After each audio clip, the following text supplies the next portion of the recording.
अगर तुमने x का वैल्यू 5 से ग्रेटर लिया तो f ऑफ x क्या मिलेगा, पॉजिटिव मिलेगा।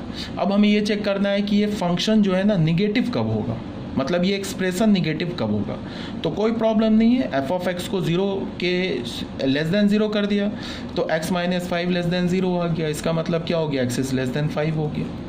इसका मतलब कि जब x 5 से छोटा होगा तो x माइनस 5 0 से छोटा होगा। इसका मतलब ये जो fx है x माइनस 5 है ये भी 0 से छोटा होगा।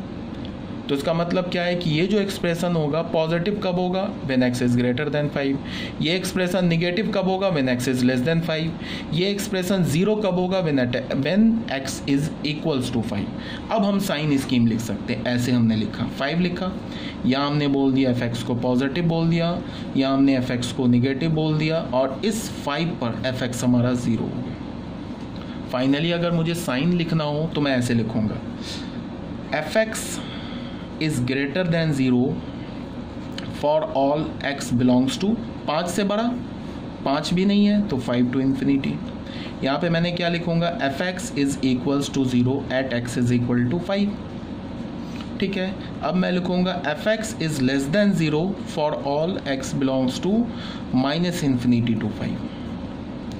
अब अगर मैं बोलूँगा कि ये जो एक्सप्रेशन है ये कितने वैल्यूज़ पर पॉजिटिव है, कितने वैल्यूज़ पर ये एक्सप्रेशन x माइनस 5 पॉजिटिव है, तो वो तो यहाँ दिख रहा है कि इसमें तो इन्फानाइट रियल नंबर्स है। तो इन्फानाइट रियल नंबर्स पे ये f ऑफ x क्या हमारा पॉजिटिव है।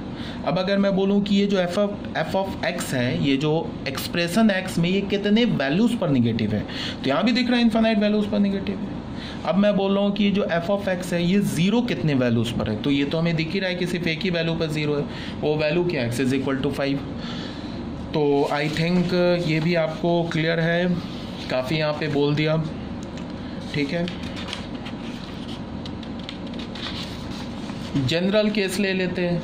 ये जनरल केस ऐसा कुछ नहीं है, बस एक बार देख लेते हैं। For general case linear function के लिए जैसे हमने क्या लिया, साइन ऑफ या साइन स्कीम लिख लो, sign scheme of x minus alpha. x minus alpha को हमने क्या बोला, f of x, because alpha तो हमारा पैरामीटर है। पैरामीटर बोलने का मतलब कोई भी आर्बिटरी कांस्टेंट है, तो इसको हमने बोला x माइनस एल्फा।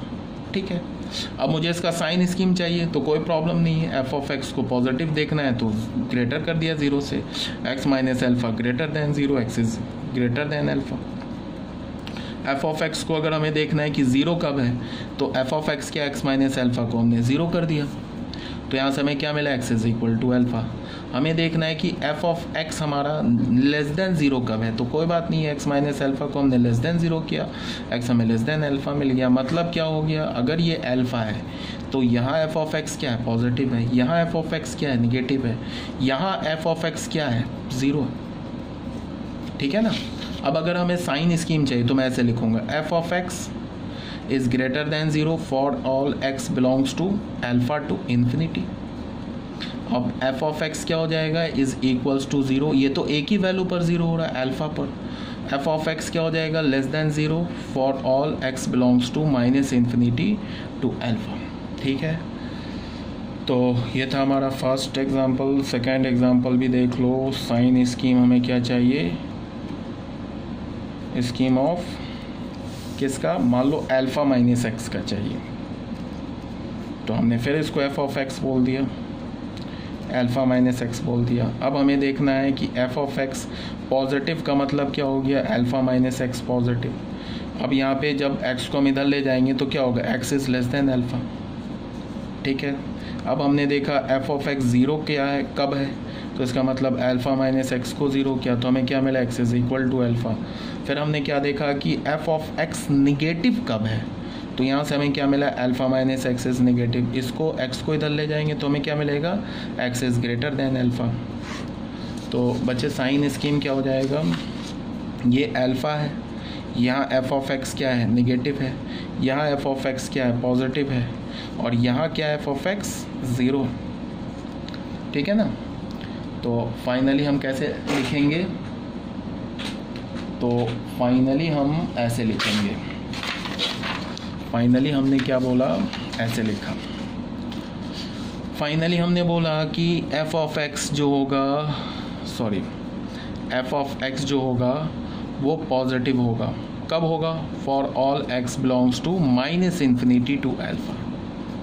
अब एफ ऑफ एक्स ज़ीरो होगा at x is equal to alpha, और एफ ऑफ एक्स क्या होगा? निगेटिव होगा। कब होगा? For all x belongs to alpha to infinity. ये हमारा आंसर हो गया। ठीक है, ऐसे ही आप देख लेना, ये जो हमारा थर्ड एंड फोर्थ ये भी सेम टाइप का है, ये आप देख लेना। अब जैसे मैंने कुछ क्वेश्चन आज दिया था तुम लोगों को, इसमें जब क्लास चल रही थी ना हमारी ऑनलाइन, तो मैंने कुछ क्वाड्रेटिक करके भी एक इनइक्वालिटी दे दिया था। जैसे मान लो कि हमारे पास एक एक्सप्रेशन ऐसे लिखा है 1/x² - 9, और मैंने तुम्हें क्या बोला कि इसका तुम साइन स्कीम बताओ। सॉरी ऐसे नहीं लिखो, सॉरी तुम ऐसे लिखो, fx है ना, इसको तुम ले लो, ये इसका भी आ जाएगा साइन स्कीम, बट ये थोड़ा अभी और सोचना पड़ेगा, अभी हम लोग आगे देखेंगे। अभी तुम x² - 9 ही देखो, इसका मैंने बोला साइन स्कीम बताओ, तो इसका मतलब क्या हो गया कि हमें उन सारे x को खोजना है जिस पर ये x² - 9 क्या हो जाए? पॉजिटिव हो जाए, फिर निगेटिव हो जाए या ज़ीरो हो जाए। तो ज़ीरो तो रूट पर होता है, तो रूट तो इसका हमें पता ही है +-3 होगा। तो हमने क्या किया अभी टाइम बीइंग, इसके लिए हम लोग एक फॉर्मूला भी पढ़ेंगे आगे जाके, बट अभी टाइम बीइंग क्या किया हमने, दोनों रूट को प्लॉट कर दिया, दोनों रूट को प्लॉट कर दिया, -3 और 3 रियल नंबर लाइन पे। अब हमारे पास ये जो रियल नंबर है from positive infinity to minus infinity, ये 3 पार्ट्स में डिवाइड हो गया ना बच्चे, 3 पार्ट्स में डिवाइड। अब हमने क्या किया कि कोई भी एक पार्ट उठाया, ये पार्ट उठाया, इस पार्ट में से कोई भी एक रियल नंबर लिया, जैसे -3 से छोटा एक ले लिया -4, उस -4 को यहाँ डाला, तो क्या हो गया 16 - 9 पॉजिटिव मिल गया। तो इस पूरे इंटरवल पे ये एफ ऑफ एक्स पॉजिटिव मिलेगा। एक पर भी मिल गया ना, तो फिर आगे चेक करने की जरूरत नहीं है, इस पूरे इंटरवल पे पॉजिटिव ही मिलेगा। फिर आ जाओ 3 से बड़ा कोई ले लो, अगेन ये पॉजिटिव होगा, तो एफ ऑफ एक्स क्या मिलेगा? पॉजिटिव ही मिलेगा। -3 और 3 पर तो 0 मिल जाएगा, तो इसका मतलब -3 और 3 तो रूट है। अब इसके बीच का कोई नंबर उठाओ, मान लो 0 ले लिया, तो 0² - 9 निगेटिव हो गया, तो यहाँ एफ ऑफ एक्स निगेटिव हो गया। आ रही है मेरी बात समझ में? तो अगर मुझे बोला जाए कि sign scheme of fx is equal to x² - 9, इसका साइन स्कीम लिखो। इसका क्या मतलब है? इसका ये मतलब है कि हमें ऐसा लिखना होगा एफ ऑफ एक्स पॉजिटिव होगा। कहाँ पॉजिटिव है? किस इंटरवल पे? किस इंटरवल पे? ठीक है, for all x belongs to, इस इंटरवल को क्या लिखोगे? -Infinity to -3, -infinity to -3। -3 लेंगे नहीं तो उस पर ओपन, क्यों नहीं लेंगे? बिकॉज -3 पर तो 0 है ना, -3 तो रूट है ना। यूनियन इस इंटरवल को भी लेना है, तो 3 टू इन्फिनिटी, तो ये क्या हो गया 3 टू इन्फिनिटी। फिर क्या बोला? एफ ऑफ एक्स 0 कब होगा? वो तो ऑब्वियस ही बात है रूट पर, at x is equal to +-3। और एफ ऑफ एक्स निगेटिव कब होगा? बीच में, तो क्या होगा? For all x belongs to -3 to 3। ठीक है ना? तो ऐसे करके भी हम आंसर लिख सकते हैं। तो ये सब बिल्कुल बेसिक बात है। ठीक है, ये समझ लो कि जो हम लोग पहला जो चैप्टर स्टार्ट करेंगे ना, सेट्स, जो 11th क्लास की जो मैथमेटिक्स है, ये बिल्कुल समझो जैसे इंग्लिश सीखने से पहले लैंग्वेज नहीं सीखते हैं, ABCD सीखते हैं। इंग्लिश अगर तुम्हें सेंटेंस या वर्ड पढ़ना है तो पहले उसके लिए ABCD चाहिए होता है ना, उसी तरह से 11th क्लास की मैथमेटिक्स सीखने के लिए हमें करना क्या होगा? ABCD की तरह ये जो अभी मैं बता रहा हूँ नहीं, बिल्कुल ABCD है। ठीक है ना? तो अभी हम लोग और बहुत चीज़ों को समझेंगे, बट अभी टाइम बीइंग ये सब जो अभी हम लोग पढ़ रहे हैं, इसको तुमको मैंने ऑलरेडी बता रखा है कि एक सेपरेट नोटबुक में लिखो, बहुत ही फ़ायदे में रहोगे। जब जैसे जैसे हमारा सिलेबस बढ़ता जाता है ना, तो हमें काम क्या देता है, हमारा जो नोट्स होता है खुद का लिखा हुआ। ऐसे तो नेट पर देखोगे तो लाखों नोट्स पढ़े हुए हैं, लाखों बुक है, तो उससे थोड़े ना हम पढ़ लेंगे, वो हमारे दिमाग में नहीं ना। तुम हाथ से खुद का लिखा हुआ जो नोट्स होता है ना, वो इम्पॉर्टेंट होता है। अब नोट्स लिखने का ये नहीं मतलब है कि तुम बिल्कुल से उस पर क्या बोलता हूँ कि नोट लिखने के लिए तुम खूब अच्छी हैंडराइटिंग बना के नोट्स लिख रहे हो। नोट्स का मतलब क्या है कि जो भी जितने भी इंफॉर्मेशन जो तुम्हें टीचर्स दे रहे हैं, चाहे टीचर तुम्हें बाई PDF दे रहे हैं या टीचर तुम्हें वीडियो लेक्चर में दे रहे हैं या जो भी टीचर तुम्हें क्वेश्चंस करा रहे हैं, कॉन्सेप्ट्स करा रहे हैं, वो एक नोटबुक में लिखी होनी चाहिए, ठीक है, सिस्टमैटिक वे में, डे बाय डे। तो मैंने जितने भी PDF तुम्हें भेजे हैं, आई होप आपने उसको अपने नोटबुक में एज अ फेयर किया होगा, ठीक है, लिखा होगा। जो क्वेश्चन मैं व्हाट्सएप पे पूछता हूँ तुम्हें, ऑनलाइन क्लास जब होती है हमारी, तो उस क्वेश्चन को भी आप अपने नोटबुक में लिख रहे होगे, ठीक है। और मेरे वीडियोस को देखो, अगर इसमें कहीं भी कोई प्रॉब्लम है, 1% भी प्रॉब्लम है, तो आप मुझसे जब वीडियो देखने के बाद जो नेक्स्ट क्लास में है उसमें पूछ सकते हो, पहली बात।